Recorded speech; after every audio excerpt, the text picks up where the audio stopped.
ನೋಡಿ ಇಡ್ಲಿ ಹಿಟ್ಟು ಹೇಗೆ ಮಾಡಿದ್ರು ಸರಿಯಾಗಿ ಬರ್ತಿಲ್ಲ.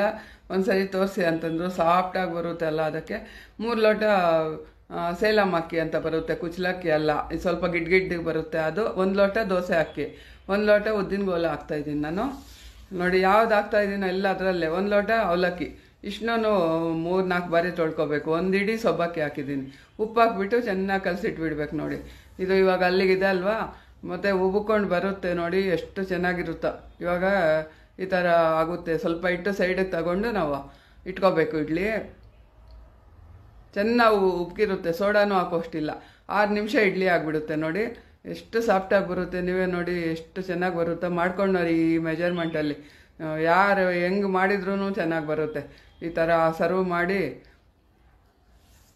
ಚಟ್ನಿ ಜೊತೆ ಸರ್ವ್ ಮಾಡಿ ಸಖತ್ತಾಗಿರುತ್ತೆ. ಎಲ್ಲರಿಗೂ ಇಷ್ಟ ಆಗುತ್ತೆ. ನೋಡಿ ಈ ಚಟ್ನಿ ರೆಸಿಪಿ ಬೇಕಾದ್ರೆ ಕೇಳಿ, ಹಾಕ್ತೀನಿ, ವಿಡಿಯೋ ಹಾಕ್ತೀನಿ. ಇದೆ ಇವಾಗ ಇದರಲ್ಲೇನು ತೋರಿಸ್ತಾ ಇಲ್ಲ. ಮೇಲೆ ತುಪ್ಪ ಹಾಕ್ಕೊಂಡು ಬಿಸಿ ಬಿಸಿ ಇಡ್ಲಿ ಆ ಚಟ್ನಿಯಲ್ಲಿ ಹಿಂಗೆ ಜಾಸ್ತಿ ತಗೊಂಡು ಬಾಯಿಗಿಡಿ, ಬಾಯೆಲ್ಲ ಅಂಟ್ಕೊಂಡು ಏನು ಚೆನ್ನಾಗಿರುತ್ತೆ ಅಂತೀರಾ.